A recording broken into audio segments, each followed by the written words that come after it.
Bloods. Passion on fire, baby. Going live on a Monday night at like 1:30 a.m. to talk about this guy. Oh, it looks like you can't hardly see it on this. Damn, let me see what I can do about that. I don't know if this is going to help at all. See him? He haunts my soul. This little rock. So, basically, I've had this guy for about, sorry, this sounds probably bad, whatever. I've had this guy for like a year and a half, right? Oh man, it looks so bad on here. And it's clearly an owl, okay? And if you're new to this thing's been haunting me. It's been like, pops up on my channel all the time. You'll see me doing little shorts about it. It's this little rock that I found. I wish you could see it better on there, guys. I'm sorry for anyone who watches. Ugh. And I discovered it about a mile and a half away from here, from my house. And it was in a clay bank. Like a tree fell over, the root system came up. I jumped in where the root system was, about 10, 15 yards next to this creek. And I was down there heaving rocks up to go through them later. And lo and behold, I discovered that owl rock sucked into the side of a clay bank down in the hole, like right next to my eye level, and just pulled it out. And I didn't even see the owl on it till I came home and rinsed the rock off. And I scrubbed the shit out of it. I didn't even see it on there. And maybe we'll see it better like this. Once I did that, it started driving me crazy, not knowing where this thing came from. Like, I started doing research about it, and there's a million and one ways to interpret the meaning of the owl in different cultures. Like, right, like some cultures say the owl represents death and life, and some cultures say the owl represents wisdom. Other cultures say it's like bad luck, bad juju if you start seeing owls, if owls pop up in your life, so I don't know how I feel about it. And it's really something that's been driving me crazy for a while. It sits right down here on my workbench. Sometimes it sits over there in like my little office, and I can't figure out for the life of me who made it. It haunts me when I own things like this. So I wish somebody knew, but they can't tell me. It has been a roller coaster of emotions because at some point it's been like I just want to sell it or give it away to somebody. Oh, there we go. We got some comments. Good energy. Sorry, I just saw it. Okay, cool. Good energy. I'll take it. It's just I don't understand how I'm supposed to interpret it.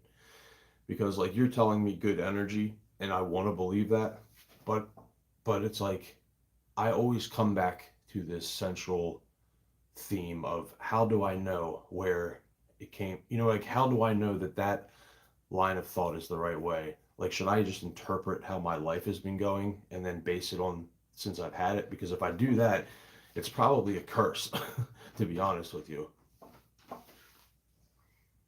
Did y'all see something right here? Not very much. It's been my eyes.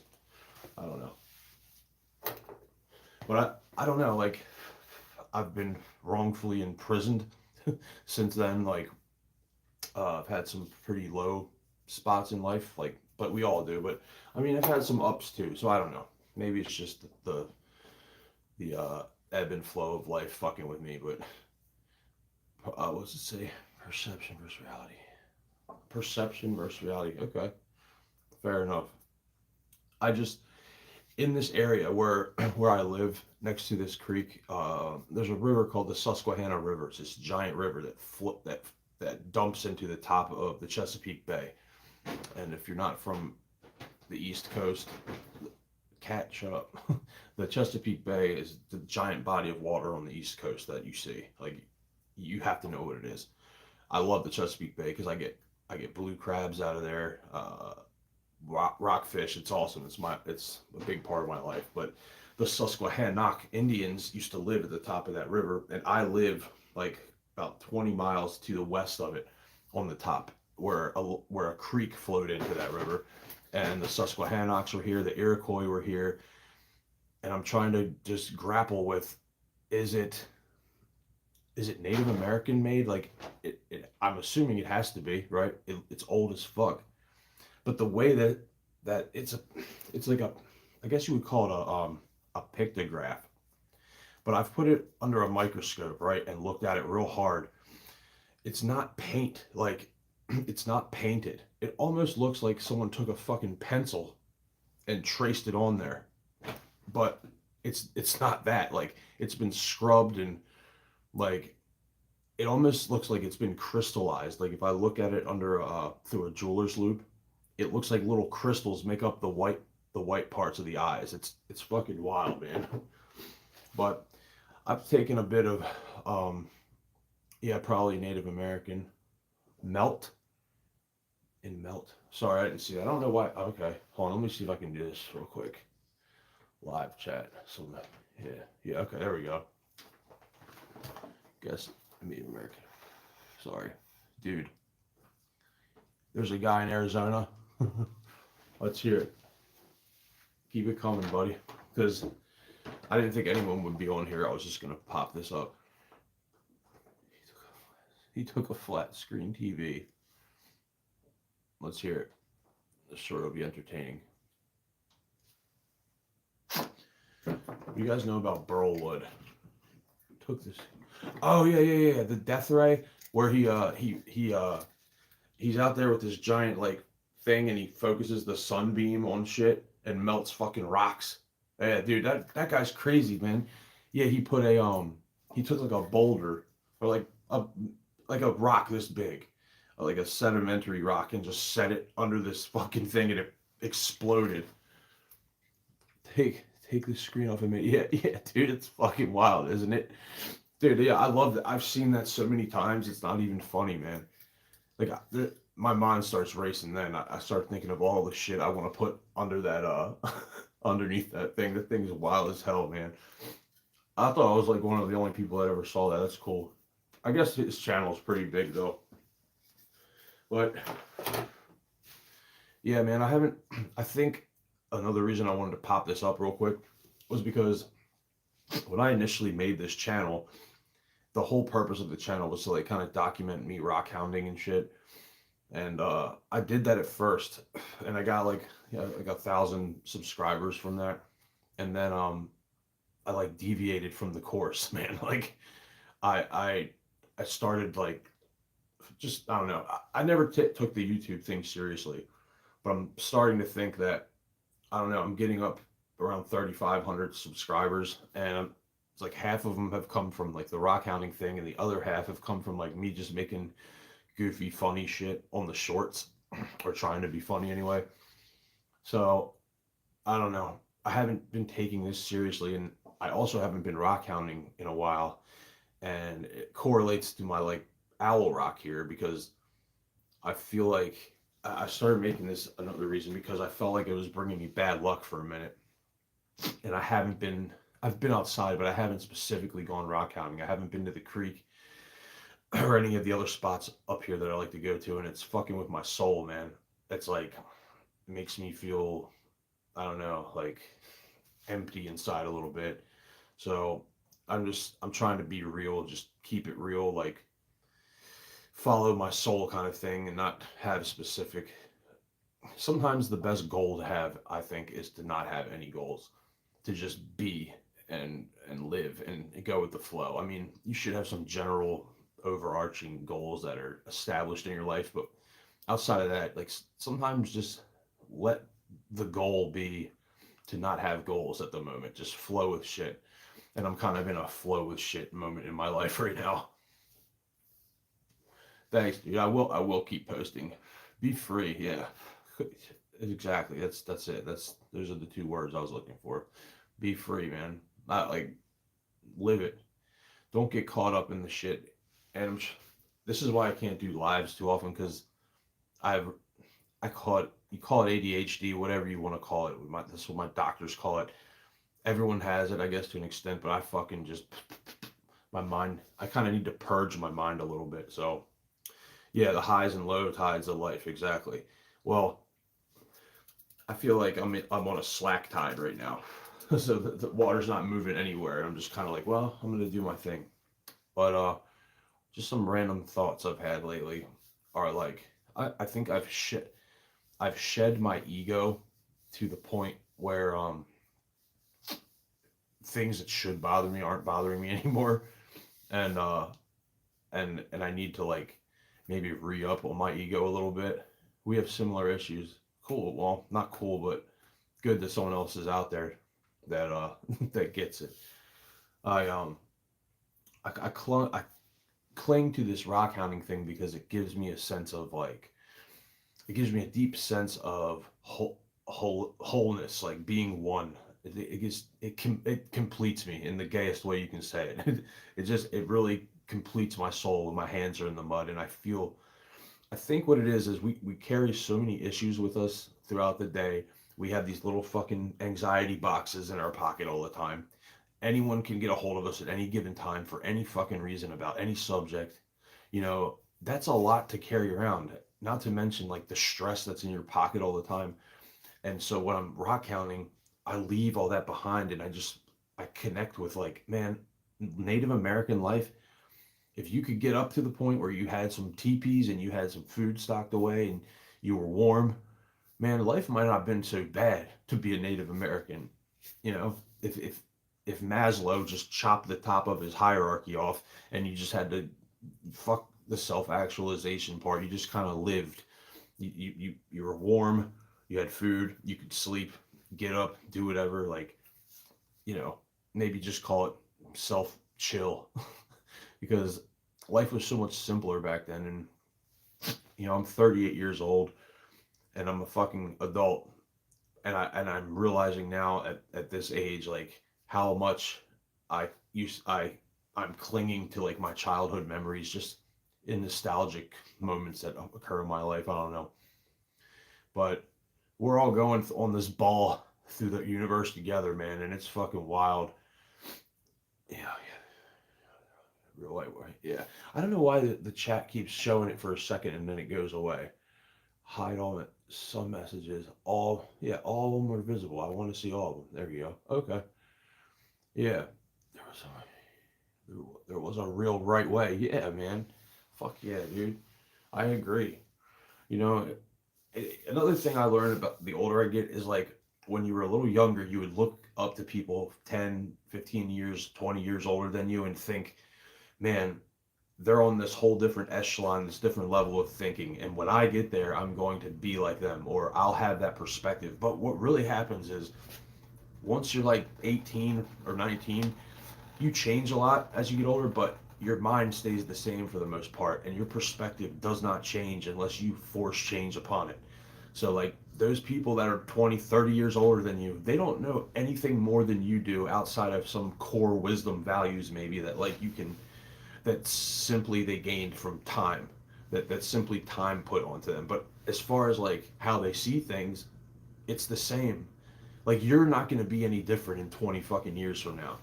Like there's no like version of you that in the future that like you can aspire to become that's going to let you shed out of all your problems and issues that you have now. Like you're always going to be carrying your anxiety, your fears, your vices, your loves, all that's going to stay in you and it's up to you to fucking kill that shit yourself. I don't know, it's hard to articulate, but I'm not going to go too long on this live. I'm just basically rambling and I like talking to you a lot, man.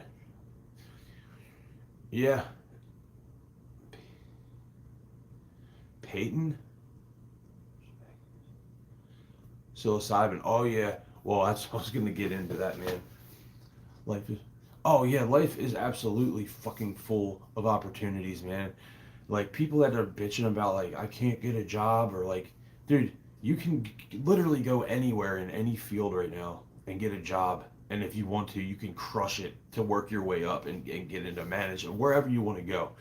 That field is open as far as employment goes, but there is no shackles holding you back from doing what you want to do. And I feel like that's another thing we get caught up in are these fake little these fake little boundaries and these fake shackles we put on ourselves. Like whether it's how you act when you're around your parents or how you act when you're at work, or all that's fake. None of that's real. Like if you strip it all away, you're just we're all a bunch of naked lumps of flesh walking around breathing. Like that's the core that you start at. You should build from there. Like build up from that basal like spot of that's your singularity. That's where you go from, because that's all we are. And we make life is a game. It's all a fucking game. Like your purpose is not your job. Just like, fucking Brad Pitt said in Fight Club, like you're not your fucking khakis. Like you're not your job, you're not any of it. You're just here you should be here trying to connect with the people that lived before you and the people that will live after you, because you are that singularity and continuity for them. Like you should be like channeling all this energy and exploring it, because you have a purpose, so that's why you're here. So put your purpose to work. And I think your purpose is hinged on some high level of consciousness that we can't understand in this life unless we really really try to connect with it. And hopefully when we die we'll really understand it. But it's I gotta edit some videos. Thank you, I appreciate it. This is another thing with like my ego, is I feel like I always have some good stuff to say, but I feel like I'm just saying stuff that people already know, or is like, just gonna sound like I'm being not condescending, but like I don't know, just stupid. I don't know. I get weird about it, but English is a yes, it is. It is a limited language, isn't it? Like, eh, I'm guilty of this. I try to over articulate, and I try to draw on words and adjectives and verbs that are like not out of my league, but like when my mind goes into that bucket, I'm like, that's not exactly what I'm saying. And don't get me wrong, like I don't know, fucking Thomas Jefferson, like the founding fathers, man. If we talked the way they talked back then, that would be dope. Like the English language doesn't have what I would like, but right now, but it does in the sense that if I would have been raised better with like a more strict curriculum on English, I'd probably have a better command of the language. I wish I did. I definitely come off facetious sometimes. That me just saying that kind of like metaphorically implied what I'm trying to say. But yeah, man, I appreciate you saying I should edit some videos. I don't really know what to talk about, man. Like I like to think out loud sometimes, because I think other people are afraid to think out loud. And you're not stupid. You're not dumb for thinking, for getting on a line of thought and then like, trying to explore it and dismantle it and like take it down and tear it apart a little bit and really get into it and figure out what it is. And you need to challenge yourself in doing that. Like, I just, man, if there's one overarching point I can do on this little live here that I can say is one thing I've really learned it at this point in my life, in all 38 years of wisdom that I have, is you need to make sure that if there's any relationships you have that you've severed, if there's anything in your life right now with a friend, a loved one, a mom, a dad, sister, brother, daughter, whatever, if there is any kind of tension or what's the word? If there's anything wrong with your relationships where you're not talking to someone, you need to fix that now. You don't have fucking time. You need to get on it now. Like there is no, you're going to wake up one day, you are going to get the text or the phone call that blah, blah, blah died. You are going to hear about your parents are going to die. Like people will die, and like, it's not this PG fucking world we live in. And you need to get your relationships in order, because they define who you are, because that's where your inputs come from, and you need to make sure they're on point. Like right now I have some up in the air relationships, and I need to fix them, sever them, or put them in repair. Like I have to do something about it, because that affects me directly. And as a consequence, I'm literally just, I exist accordingly based on my relationships with other people, because that's where I'm getting my input from life. And I'm also getting it from, this, and just working and raising my kids. But your relationships are so heavy, they're so important, and you will be empty if you don't. You need to be courageous enough to end them if they need to be ended, if they're toxic. And you need to be courageous enough to take one for the team, turn the other cheek, fucking eat it, whatever you have to do to fix the other relationship. Like, do what you got to do and put it behind you and move on, because we're all scared, and we're all fucking, hurling on this ball. And I know there's guys like Andrew Tate and all these people that are talking this game about fucking be the man and fuck this, and you know fuck the rat race. And man, people that work 9 to 5s are bitches. Like, dude, you're taking life way too seriously, bro. Like, you're playing a game. You won this game of money. Congratulations. Like, no one cares. Well, that's not the truth. Everyone cares, and that's probably the problem. But I don't know. I need to hash my thoughts out more. Thanks a lot, dude, for who was that? Okay, bro. Yeah, I couldn't. Okay, I don't know why it's not showing me. Sorry, buddy. Dath Fakers. Mandarin is a billion. Yeah, Mandarin. I wish I knew Mandarin. I think I know. Doi boy che ni walking wam. I think that means hello. I don't speak English or something. Well, look, Dath Fakers. I don't know if you subbed to me or not, but I'll sub to you. Get in touch with me. My email's down there. And if anyone else is watching this or watched this, let me know if you think I should do some edits where I kind of grab my thoughts and put them together, and then edit out all the retard space and post some shorts or some videos. I don't expect anyone to watch this, but if you did, thanks for watching to the end. I love you. Passion on fire. Slays knowledge on ice. Love y'all. Night, night. Night, night, if I can fucking turn this bitch off. Yeah, okay. Love y'all.